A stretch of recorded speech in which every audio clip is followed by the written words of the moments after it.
We watched How to Make a Killing. Disowned at birth by his wealthy family, blue-collar Beckett Redfellow will stop at nothing to reclaim his inheritance, no matter how many relatives stand in his way. It's about 105 minutes, and I wanted to like this movie. I really did. I was hyped to see it. It has every reason to succeed. The A24 branding really works for it. And it's got a hell of a cast. Glen Powell, Margaret Qualley, Jessica Henwick, Topher Grace, Bill Camp, Zach Woods, Ed Harris. I love Ed Harris, so I thought, this'll be a banger, no problem. I'm good to go. And it's got a couple problems. So we'll start at the beginning. It's based on a black comedy film called Kind Hearts and Coronets, loosely. That, in turn, is based on a novel called Israel Rank, the Autobiography of a Criminal. So there's just a lot going on. So it's an adaptation of an adaptation. And I don't know if that's exactly the problem, or if it's John Patton Ford. I'm guessing it's John Patton Ford, because everybody speaks pretty highly of Kind Hearts and Coronets, and I don't think this will be remembered at all.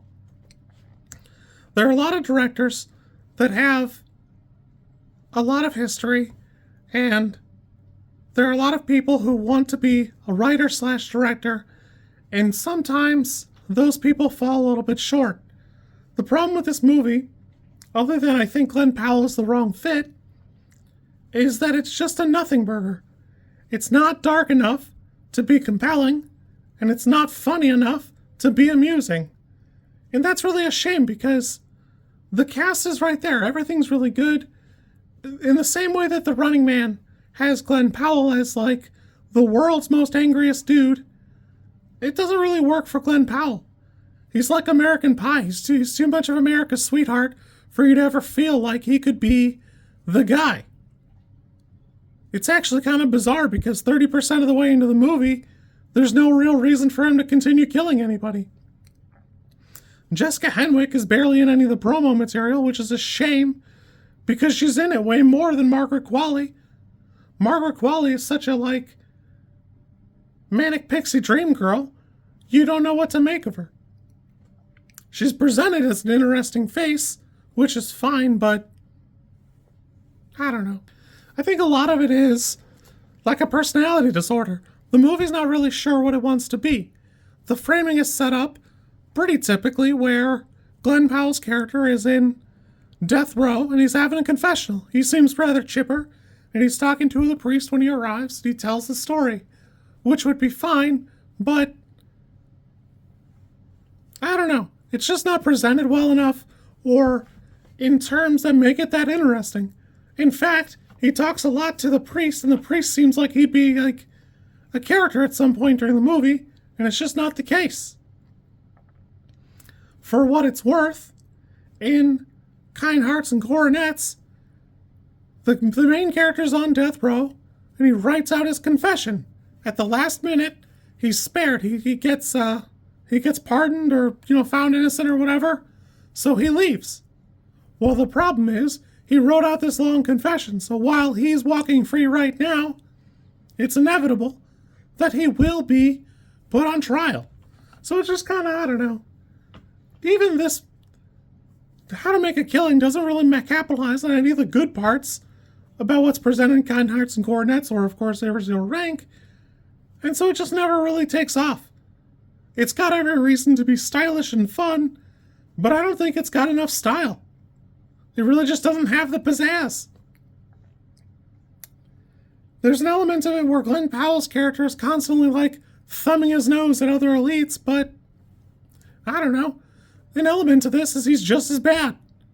He doesn't mind it that much as long as it's working out for him, and he never really seems to learn a lesson. I don't know. I really wanted to like this. I actually was kind of surprised, because there's, like, 2 theaters I go to super regularly, both Regals, and the one is, I want to say it's an 18, the other one's a 20. The other one has, like, 3 different, like, February, like, reruns of older movies, where the nicer one had this, but only, like, 1 screen. And it just came out, and okay, cool, let's check it out. But having watched it, now I kind of get it. For what it's worth, the main parts of Kind Hearts and Coronets mostly follow the same plotline, though there is a big difference, and instead of having more of an ensemble cast, Sir Alec Guinness plays 8 members of the family, and I think that's probably pretty cool. I'm actually going to have to check that out this week. I'm guessing that's much better.